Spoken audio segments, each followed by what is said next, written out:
It's my honor to be able to introduce to you today a speaker who's well known by many of you. He is a successful businessman who has started, built, and managed or turned around 22 companies.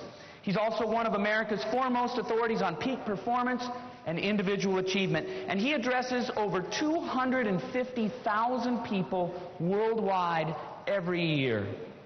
Since he began recording and taping his material, he's become one of the most listened to professional speakers in the world. His audio and video programs have been translated into 20 languages and are heard in over 38 countries. He's the author or narrator of such best-selling audio programs as Psychology of Achievement, Psychology of Selling, Psychology of Success, as well as The Science of Self-Confidence, How to Master Your Time, How to Start and Build Your Own Successful Business, and get this, more than 250 video training programs on leadership, sales, and personal performance.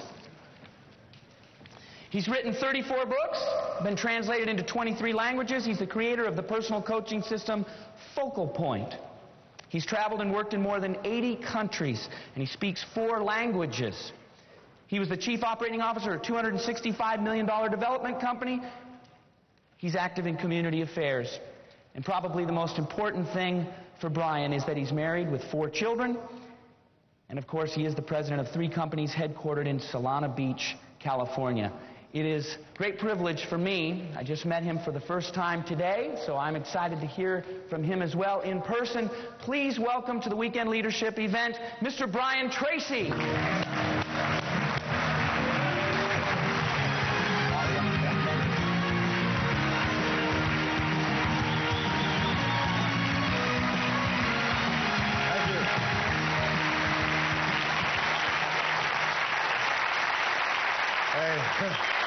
I love you guys. Thank you. Sit down. Please sit down. I have some good news for you. More people are going to make more money in the next few years and become millionaires than in all the years of American history. And 80% of those people, 4 out of 5, are going to be people like yourself who own their own businesses and who come to these seminars. And my job is to help you to be one of those millionaires, and your job is to learn what you need to learn and to apply. Is that a good goal for our 2.5 hours together? Say yes.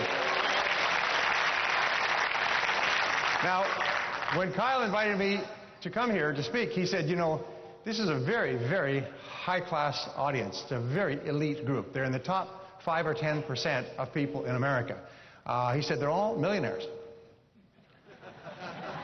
And so I want you to know it's a real big honor to be here with so many millionaires, because what I've discovered since I got here this morning is that everybody here is a millionaire, or you intend to be in the future. Is that correct? Say yes. Okay. Now, I can't tell you how important that is, because future intention determines present action. Please remember this. Future intention determines present action. If you decide you're going to leave this convention center and you're going to drive to San Diego, it will tell you what turn you will take when you go out of the hotel, and at the next corner and the next corner. Every single step you take in the short term will be determined by where you're heading for. If you decide you're going to go to San Francisco, you will take totally different turns. Are you with me so far? So therefore, future intent determines present action. I work with Bill Danko, and Bill Danko is a co-writer of The Millionaire Next Door. He has spent his entire life, 30 years, studying self-made millionaires. I have been reading his stuff like a person chasing after him. I've been reading their stuff and their research all this period of time to find out about self-made millionaires. And what I found out is some very interesting things. First of all, they all have certain qualities in common. Second of all, nobody started off with any of these qualities. Third of all these qualities are learnable. Can anybody here drive a car? It's a rhetorical question. Don't raise your hand. I know you're really tired. You had a long night. Well, if you can drive a car, you can learn any business skill. You can learn any financial skill. If you can drive a car, you can learn enough to become a self-made millionaire. In the year 1900, there were 5,000 self-made millionaires in America. By the way, all millionaires in America, almost all, are self-made. When I was young, I used to feel sorry for myself because I didn't have any money. Wah, wah, wah, wah. And then I found that nobody has any money.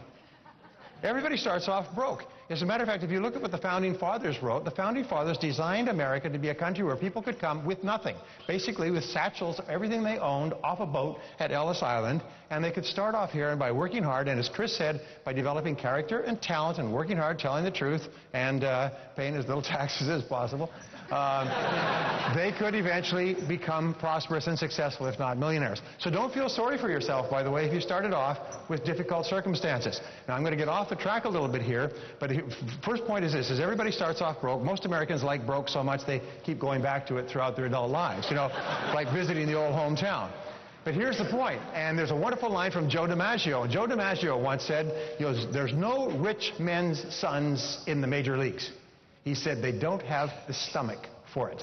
He said they don't have the hunger. They don't have the guts. They don't have the drive. He said rich men's sons grow up soft. He said all the hitters in the major leagues grew up hard. So if you had a difficult childhood and you didn't have a lot of money and your mommy and daddy didn't love you the way you wanted them to love you and so on, if you had a difficult childhood coming up, you should thank God every single morning because it's given you the character and the guts and the determination and the grit that will enable you to be successful. Yes. It's the worst thing that can happen is to grow up easy. Grow up hard. If you grow up hard, then you'll always be able to bounce back because you've done this before. Anyway, so there were 5,000 millionaires in 1900. In the year 2000, there were 5 million. By the year 2010, 2020, there'll be 10 or 15 million millionaires. And your job is to be one of those millionaires, and my job is to get you there. Now, here's a question. How many people like to double their income? You say yes? Okay. If I could show you how to do it, would you give it a try? Yes. Now, that is a test question. It's the only test question of the day. Do you know what the average number of times is that a person tries on a new goal before they give up? It's less than 1.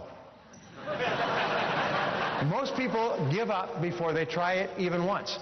Is they say, I'm going to set a new goal and I'm going to dedicate myself to doing this, more of this, less of that. They hear these wonderful talks by Jim and Dennis and Chris, and you hear these wonderful talks. They think, well, I'm going to make some decisions. But most people don't even try the first time. They talk themselves into it at the seminar, and they talk themselves right back out of it on the way home. And they think of all the reasons why it's not possible. You know, there's a disease that plagues America. It's called excusitis. It's the inflammation of the excuse-making gland. Which is invariably fatal to success. Now, here's the worst thing. Not only do they talk themselves out of it and don't do it, but someone else says, you know, I'm going to do that. I'm going to lose that weight and save that money and start that business and so on. So, no, it won't work. It won't work. What do you mean it won't work? Well, I thought about doing it once, too. Did you ever do anything about it? No, I didn't, but I knew it wouldn't work. And so they take great delight in talking other people out of it. That's why it's so important to associate and affiliate with the people who are here. One of the things I learned from Jim Rohn many years ago is get around the right people. Get around the right people. If you want to know where the right people are, turn to the left, turn to the right, right? These are the right people. People you associate with, as Chris was saying, your relationships will determine the quality of your life more than any other single factor. So, I have some good news for you. Everybody here is going to double their income. I have it on good statistical evidence. Everybody here is going to double their income. Yes, yes. If you live long enough. The average person's income goes up in America about 3 to 4% a year. So if you work for another 18 to 22 years, 3 to 4% a year, compound interest, you'll double your income. Is this what you had in mind? Say no. No. When do we want to do it? Now. All right. Now, I have to show you something. This is a chart. I hired a consultant to come in and work for me some years ago when Dale and I were working together, and he was going to study every part of my business. At the end of it, he left me with a lousy T-shirt and this graph and a bill for several $1,000s. But I think the graph was worth it because the graph is a picture that once you have it, you could apply it not only to your life but to different aspects of your life. And I'll show you what this graph is. This is the graph of income. So let's just say, imagine that this is the amount of income that you make in the course of your life, and this is where you start, and this is time. These are the years of your life. And this is where you end up at the end of your life. Now, there's all kinds of different incomes. Here's what we have discovered, by the way, is that each person decides where they're going to be on the income graph. By the things that we do and by the things that we fail to do, and often the things that we fail to do have a worse effect on our life than the things that we do, but by the things we do or fail to do, the choices and decisions we make or don't make determine how much we earn. People say, no, my income is determined by my industry. No, because there's people in your industry making 10 times as much as you. There's people in your industry making half as much as you. So we decide where we will be in the long run. Now, we don't decide it overnight, but we decide where we'll be in the long run. So what we find is that everybody starts off earning something, okay? You start off with your first job, and then most people's financial life is very much like the weather. It's unpredictable. It's sort of like a bad week on the NASDAQ. Their financial life is like this. It goes up and down, and sometimes they're in the money, sometimes they're out. Sometimes they're broke, sometimes they're unemployed, sometimes they're employed, making bonuses and so on. This is their financial life. Sometimes they're the windshield, sometimes they're the bug. And isn't that a true statement? And at the end of a person's life, as a result of experience plus luck, this is where most people end up. Fully 50% of baby boomers, according to the recent study, do not have a penny put aside for retirement, and they're pushing 55. They don't have a penny put aside. You all know the statistics, and these people are living on experience and luck. Well, this works out to be an average of about a 3% increase over the course of your lifetime. You know what the word job stands for. J-O-B says just over broke, okay? Nobody ever makes any money at a job. Nobody ever gets ahead. All you do is you keep your nose just above the waterline. That's all you do, and you hope that there's no storms. Because if there's a storm, suddenly, okay. Well, so this is the way most people live their lives. Now, it's very much, we say that most people's financial lives are like backing up in a car at night and hitting something. Whoomp, and you get out to see what it is, and it's a new job. Or it's a new marriage, or a new relationship, or a new investment, or something else, all right? Now you're driving along. Now imagine this. Imagine that this is like a back road in the farm country. You're driving along these rutted out, beat to heck back roads in the country, and you have no road map and you have no road signs. So you're lost most of the time financially. This is the story of most people. So they're lost and they have no road maps and no road signs, and it's a terrible road. Well, even if you're driving a brand new Mercedes-Benz, an absolutely beautiful car, engineered perfectly in every way, which is what your mind is. Your mind is the most incredible device for success, achievement, happiness, and long life in the whole world. You're driving with this incredible mind. You're driving a Mercedes-Benz. Even if you're sincere and hardworking and determined and honest and all of those good things, if you're lost on the back road with no road signs and no road maps, you'll never make any progress. Are you with me so far? Please stay with the analogy. Now, let's say you're driving along and you've been working for 10, 20, 30 years, and there are people who've been working 10, 20, 30 years, and they still don't have a pot to you-know-what in or a window to throw it out of. We're living in the most affluent country in the history of man on earth. People from 194 countries dream of coming here. We're living here surrounded by affluence that is unimaginable, and most people worry about money all the time. Now, we did a little bit of background research on you before you came here. We did some checking on you, and we found, this will come as a shock to you, there are people in this very room who worry about money all the time. Yes, and we know who you are. We are watching you. All right. So you're driving along, and your navigator says, honey, you know, this kind of living is lousy. I'm tired of worrying about there being too much month at the end of the money and so on. And, you know, as we're driving along here, lost in these backwoods, I see this freeway over here. There's a freeway over there. I see cars just whipping along that freeway. Every so often I see them through the trees, or I get a glimpse of those cars just whipping along. If we could get onto that freeway, we could really make a lot of progress. So how do we get onto the freeway? Well, let's find a way, and you work your way across country, and you finally find the way onto the freeway. Now, that's what this weekend is. This is the freeway. My talk is part of the freeway process, and to get onto the freeway. Now you get onto the freeway, you put your pedal to the metal, and suddenly you are making incredible progress. You are moving along, and this is the result of knowledge plus skill. That's the difference. Is once you get onto the freeway of life, you start to go faster and faster and make more and more progress. I have spent a lot of time in Germany. In Germany, they have the Autobahns, and you're familiar with the Autobahns.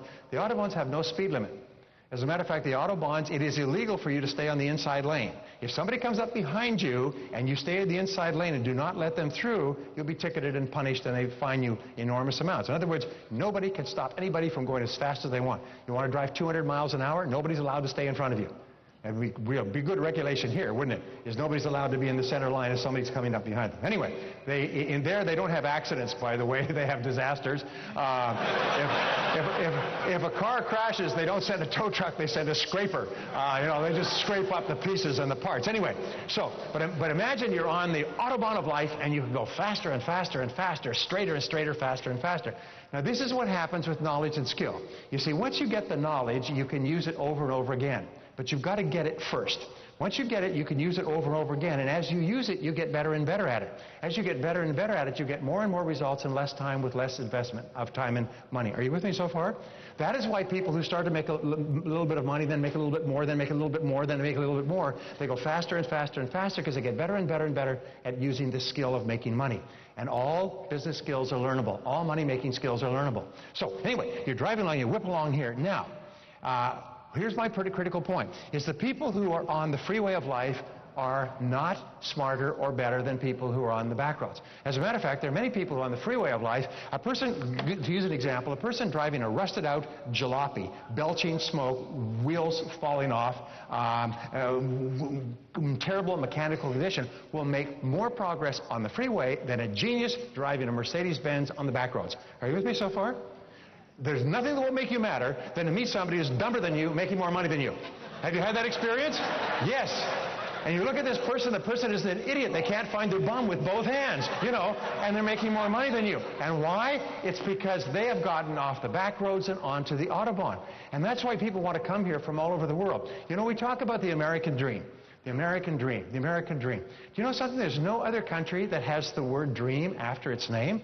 There's no Japanese dream, Chinese dream, German dream, Lebanese dream. There's no Nigerian dream or British dream. There's only one country in the world that has the American dream. And it's when Chris was talking about, yeah.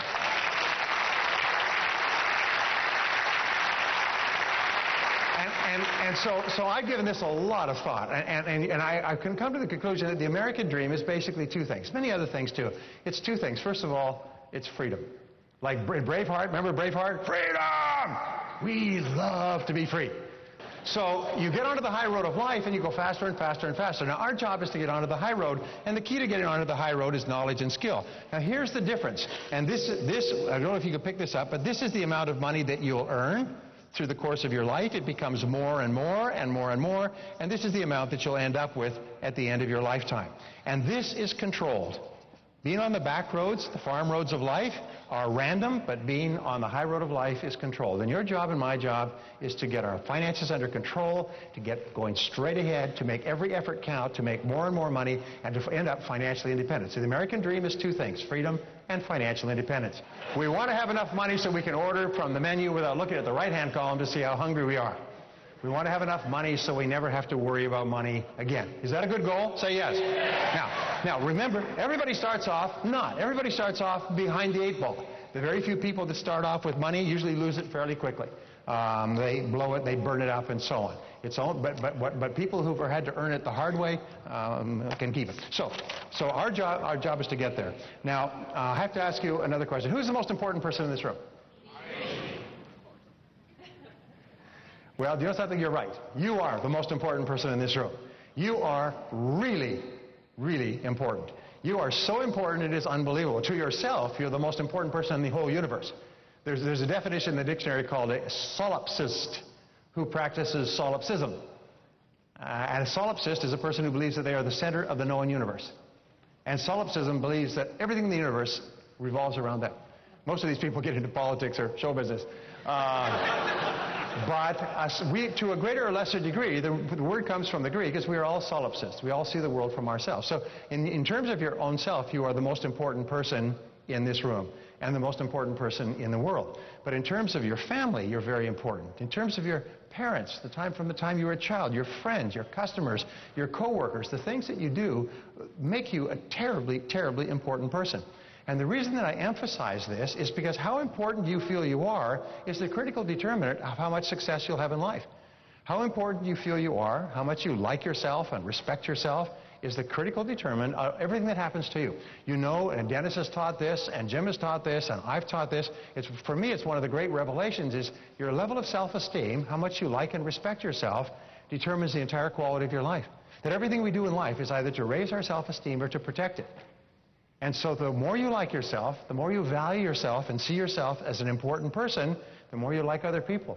And the more you like others, the more they like you, and they want to be around you and associated with you and buy from you and recommend you to their friends. There's another thing, is that self-esteem is very closely correlated with self-confidence. Is the more you like yourself, the more confidence you have. The more you like yourself, the more you bounce back from rejection and failure and disappointment. Now, everybody in life is going to get knocked down 1,000 times. The only question is how many times you get back up. And the more you like yourself, the more you realize that failure is never final, as Dennis says, is that failure is merely a form of feedback, is that problems are simply learning experiences. So what you do is, if you really like yourself, you say, whoa, that hurt, ouch, get back into it. And so the more you like yourself, the better you perform at everything you do. So I want you to say the words, because the things that you say to yourself have an inordinate power in your emotions. Say, I like myself. No, let's take our thumbs out of our mouths. Let's try one more time, all right? Say, I like myself. I like myself. Wonderful. Now, from now on, as you go through the day, say, I like myself, I like myself, I like myself, I like myself, I like myself. Do you know that every single language where I've taught this, in every single language, you can't say it without smiling to yourself?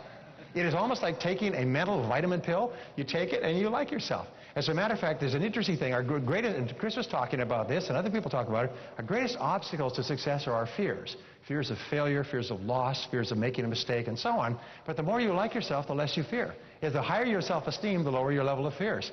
And so whenever you're feeling a little nervous or uncomfortable, or you're making a presentation, say, I like myself, I like myself, I like myself, I like myself. Get yourself pumped up. I like myself, I like myself. Go into a mirror, and I don't advise you to doing this in public washrooms or elevators, but as you walk along, say, I like myself, I like myself, I like myself. And what you do is you pump up your psyche. You pump up your self-esteem. I like myself, I like myself, I like myself, I like myself, I like. Now, there are mornings when you get up and you will not say, good morning, God. You'll say, good God, it's morning. And so what you say is, oh, boy, I feel terrible, but I like myself. I like myself, I like myself, I like myself. And you get yourself pumped. And the wonderful thing is, do you know what the key to human relations is? The key to human relations is to make other people feel important. Dale Carnegie's breakthrough book, How to Win Friends and Influence People, says make others feel important. And how do you make others feel important? You build their self-esteem. You give them praise and appreciation and compliment. You thank them. You say kind things to them. Zig Ziglar once said this wonderful line. He said, you can never be too fair or too kind to other people. Never be too fair or too kind. When in doubt, always be even fairer, always be kinder. And why? Because when you're kind to people and generous to people and warm and complimentary, you build their self-esteem. And here's this wonderful thing in psychology, is everything you do that builds the self-esteem of another builds your own. Everything that you do that makes another person feel happier about themselves make you feel happier about yourself. So you find that really successful people, everywhere they go, people just brighten up and smile because they're friendly, they're warm, they're courteous. I have met, and Chris talks about this, I have met and worked with many of the great billionaires, and most of them self-made billionaires in the United States. And I find that every single case, when you meet with these people, and sometimes I spent several hours with them talking about their business alone in a room with the telephones off, and I found that in every case, and I think of these people, they shine in my mind, they're all warm, friendly, kind. If you didn't know that these people were some of the richest people in the world, if you didn't know in advance, there's no way you could tell from meeting them because they're just such nice people. And so now which comes first, being a really genuinely nice person and being a great success, or being a great success and then becoming a nice person? By the way, there's a rule that says this: the success does not change you, it just makes you more of what you already are. So if you're a really nice person, you become successful, be a nicer person. If you're a jerk and you become successful, you become a bigger jerk. You know, you go to Hollywood, right? Okay. Anyway, so the fact is that you are the most important person here. And whenever you feel yourself a little bit down, just say, hey, I like myself, I like myself, I like myself. You take control of your mental life by putting your hands on the wheel and say, wait, I like myself. Failure is only feedback. Learn from every experience. Get up, get going, and so on. Okay, is this important? You get this? Okay. Now, next question. How many people here are self-employed? Well, Dale, what's the true answer to that question? We all are. We all are. The worst mistake you could ever make in your whole life is to ever think you work for anyone else but yourself. As a matter of fact, your job is not only to be self-employed, but to be unemployable.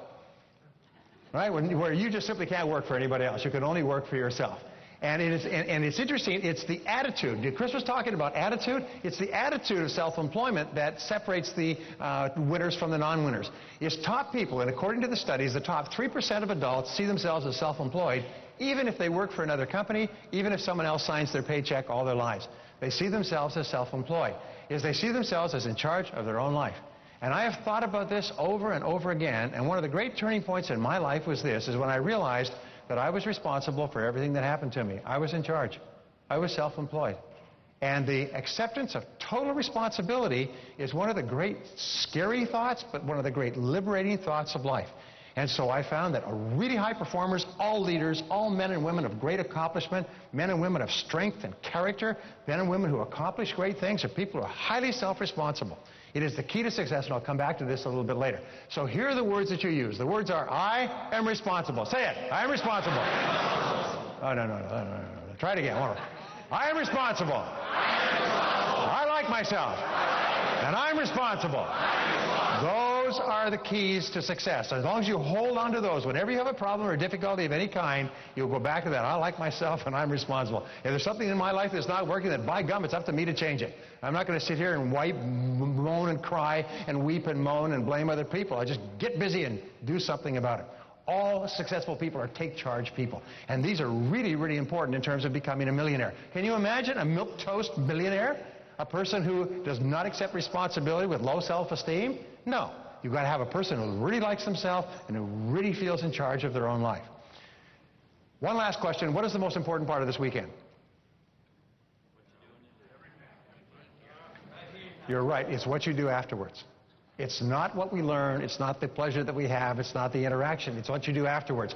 Now, I've learned a very interesting point, and this has been borne out in 50 years of study. The most identifiable quality of successful people is that they're intensely action-oriented, is they're moving fast. They're in action. They hear a good idea. They move quickly. They don't sit there and think about it. When you sit there and think about it, what happens is the energy goes away. So you'll find that the most important part of today is what you do afterwards and how fast you do it. Now let me ask you a question. If you take action on any item, any idea, only two things can happen. What are they? You succeed or you fail. Okay? It works or it doesn't work. If it works, what do?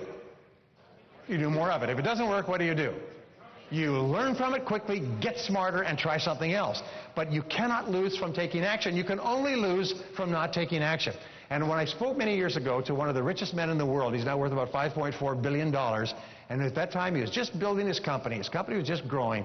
He said, you know, they have found in their company that people who hear a new idea and take action quickly will succeed. He said, but people who hear a new idea and don't take action immediately will probably not take action on that idea at all and won't take action on anything else either. The one thing they've identified in successful people is that they're all intensely action-oriented. So always think in terms of what action do I take? What do I do now? Somebody comes to you with a problem. They say, I've got this problem. Wham, wham, wham. I say, good. What are you going to do about it? What's your next step? What's your next action step? How are you going to solve the problem? In other words, keep helping people think in terms of the actions that they're going to take to achieve their goals or resolve their problems. And you lead by example. As Albert Schweitzer said many years ago, he said, you must teach men at the school of example, for they will learn at no other. So the most important thing that you do for your friends and for your family is be an action-oriented person. Be a high self-esteem, high responsibility, action-oriented person. Those are the three qualities for financial success. Probably the three qualities for all kinds of success. Does it make sense so far? Yes. Say yes. Okay. Now, let me just go back quickly to my own story. I did not have an auspicious beginning. I grew up in a family that had no money. Our favorite theme song in our family was "We Can't Afford It, We Can't Afford It, We Can't Afford It, We Can't Afford It." In every tune and bar, does anybody growing up in a family, that was your theme song, "We Can't Afford It"? And I'm still now, and even at my age, I still go and I look at it and I go, geez, we can't afford it. What do you mean you can't afford it? It's a newspaper, for Christ's sake. I think I'll read somebody else's, you know? I mean, that costs 50 cents. Anyway. My friend Susie Orman said this. She said, one of the most important things in becoming wealthy is to deal with your goblins with regard to money. Almost all of us have goblins with regard to money. Fears, emotions, go back into our early childhood, the way our parents responded to money, what happened with money, did we not have very much, did we lose it, were our parents hurt financially? So we grow up with these fears with regard to money, and in order to become financially independent, you have to get over those fears. You have to first of all identify what they are. What is the number one fear with regard to money? Yeah, fear of poverty. We're afraid of being poor. We're afraid of not having any money. We're afraid of being destitute or dependent upon someone else. Now, it's not likely to happen, but nonetheless, that fear, which is an irrational fear, often holds us back from taking chances. And it's just something you have to identify. And I learned many years ago that if you have the fear of poverty, you say, all right, what's the flip side of the fear of poverty? What's the virtue of the fear of poverty? What's the good part of being afraid of not having money? What's the good part? Yeah, you work harder to get more money. You work harder and you're smarter in holding on to the money. You build up a financial estate. So starting off poor, as I said before, can often be a very good thing because it makes you very smart about making money and holding on to it. So in other words, when you talk about money like that, you bring it to the surface of your mind and you become free from the fears that are involved. That's no extra charge for that, just to throw in. Okay, so I started off with no money. I did not graduate from high school. I finished in the half of the class that makes the top half possible. They say that everybody serves some purpose, even if it's to be a bad example, and I was the bad example. The teachers would point to me and say, if you don't smarten up, you'll end up like him. And that would scare people, like the boogeyman under the bed. That would scare kids into doing their assignments. I had a chance to go to several schools when I was growing up because I kept getting thrown out of them.